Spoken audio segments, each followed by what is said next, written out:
Welcome to my channel মাম্পির রান্নাবাটি। শীতকাল যেহেতু চলে এসছে আর পৌষ সংক্রান্তিতে তো পিঠে সবার বাড়িতেই হয়, তো আমাদের বাড়িতে এই দুধ পিঠেটা খুব খুব খুব একটা প্রিয় রেসিপি বলতে পারেন। আর এইটা মায়ের হাতে ছাড়া আর কারোর হাতেই যেন তেমন ভালো লাগে না, তাই না? চলুন দেখে নিই পিঠেটা কতটা সহজভাবে মা বানিয়ে নিয়েছিল আর এতটাই সুস্বাদু হয়েছিল যে এটা প্রায় আমরা আর কিছুই বাকি নেই, পুরো প্লেট সাফ হয়ে গেছে যা করেছিল। চলুন দেখে নিই।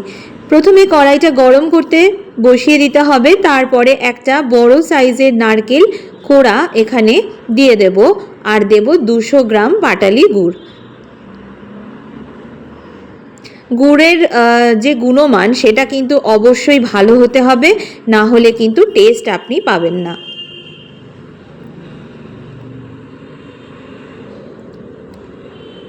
নারকেলটা ভালো করে কুড়িয়ে নিয়েছে, আর কোনো রকম নারকেলের মধ্যে যেন কোনো পার্টিকেলস বা কোনো নোংরা যেন না থাকে, একদম সাদা ধবধবে নারকেল, আর তার মধ্যে এই গুড় দিয়ে তৈরি হয়ে যাবে নারকেলের মিষ্টি। আমি এর আগেও চিনির নারকেলের মিষ্টি আর গুড়ের নারকেলের মিষ্টিটা শেয়ার করেছিলাম, অনেক অনেক ভালোবাসা দিয়েছেন আপনারা। একটা কথা বলে রাখি, পাক যদি ভালো না হয় তাহলে কিন্তু মিষ্টি ভালো হবে না, তাই সবার আগে আপনাকে এই পাকটা ভালো বানাতে হবে।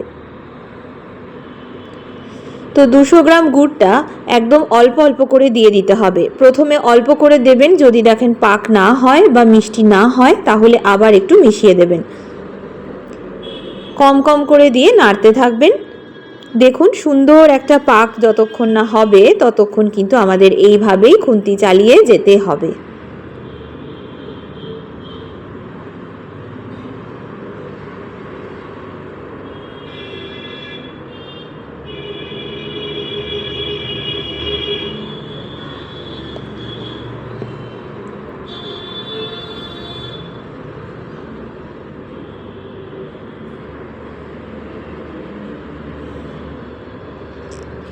এত সুন্দরভাবে নারকেলের পাকটা হয়ে গেছে, তাই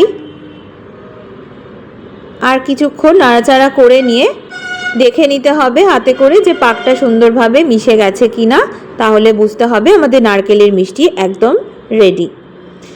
এটা আমাদের পুর হিসাবে কিন্তু আমরা ইউজ করব। দেখুন এটা মিডিয়াম ফ্লেমে হচ্ছে একদম, কিন্তু এই যে একদম কিন্তু দেখুন এবার পাকটা হয়ে গেছে। চলুন এবার এটাকে একটা থালার মধ্যে ঢেলে নিই। তো মা এবার এটাকে একটা থালার মধ্যে ঢেলে নিচ্ছে।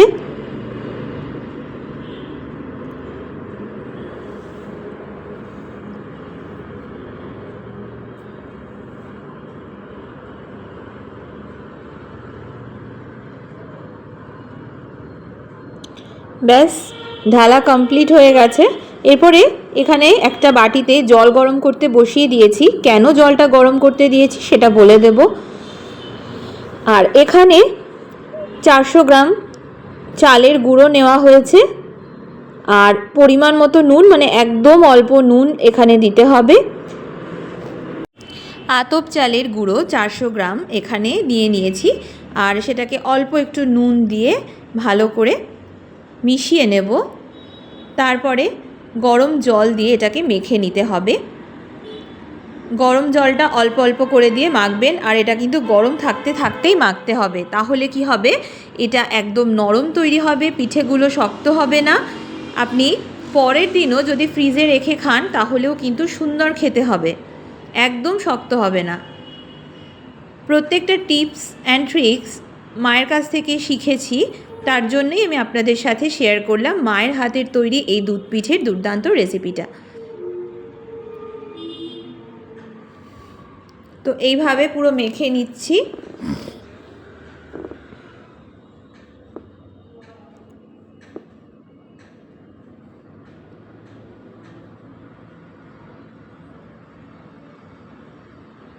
ব্যাস আমার মাখা একদম কমপ্লিটেড।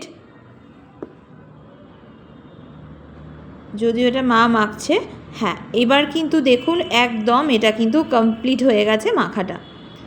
এবার এটা থেকে ছোট ছোট লেচি করে নিতে হবে, যেরকম আমরা আটা বা ময়দা যেরকম রুটি করার সময় যেরকম লেচি নিই, এবার লেচিটা মাঝখান দিয়ে এরকম একটু গর্ত মতো করে দিয়ে বাটির মতো শেপ করে দিতে হবে, এর মধ্যে চলে যাবে পুরটা।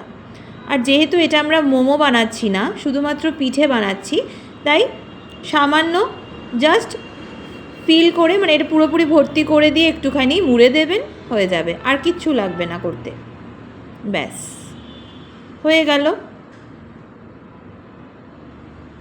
আর কিচ্ছু আপনাকে এত খাটতে হবে না, একটু সুন্দর করে এটাকে জাস্ট মুড়ে দেবেন যেন কোথাও ফাঁক না থাকে।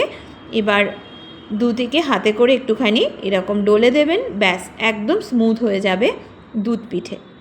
যদিও এটা এখনও দুধে পড়েনি, আগে এটা আমরাকে ভাপিয়ে নেব, তারপরে কিন্তু এটা আবার দুধের মধ্যে ফেলবো। তো সেম প্রসিডিওরেই সেই একইভাবে মাঝখানটা এরকম বাটির মতো করে নিয়ে এর মধ্যে ফিলিংটা দিয়ে দেবো, ব্যাস। আশা করি খুব সহজ পদ্ধতিতেই আপনাদের সাথে মা শেয়ার করেছে। সবাই যারা একদম আমার মতো বিগিনার তারাও আপনারা করতে পারবেন, বা আপনারাও যদি আরও বিশেষ কোনো টিপস জানেন সেটাও আমার সাথে শেয়ার করতে ভুলবেন না। দেখুন একদম কিন্তু পারফেক্ট হয়ে গেছে, অনেকগুলো পিঠে হয়ে গেছে এই একটা মাত্র নারকেল দিয়ে আর 400 গ্রাম আতপ চালের গুঁড়ি দিয়ে।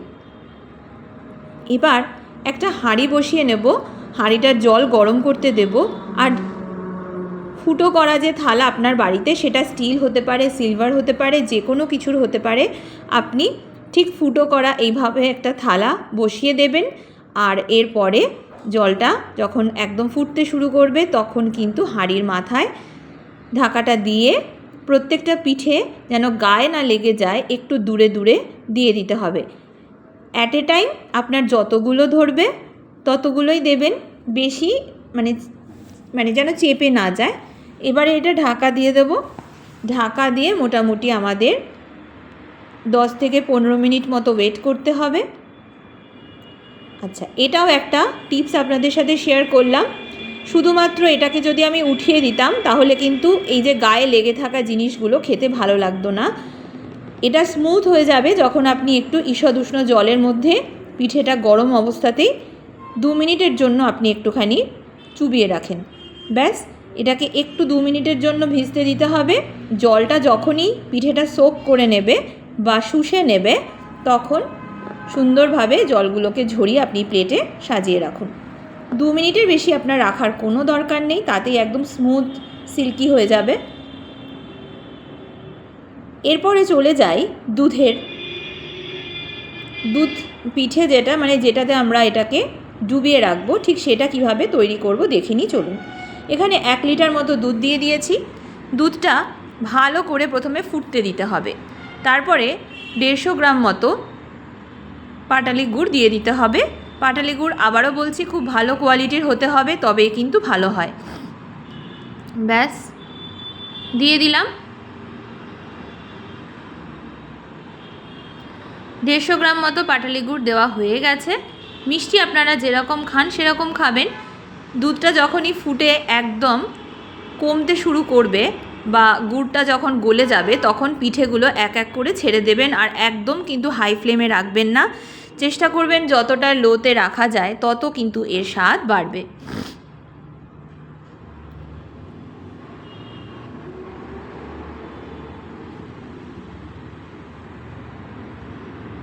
ব্যাস এটা এইভাবেই থাকতে দিতে হবে। 15 থেকে 20 মিনিট মতো একদম লো করে রেখে দেবেন, আর কিচ্ছু করার দরকার নেই।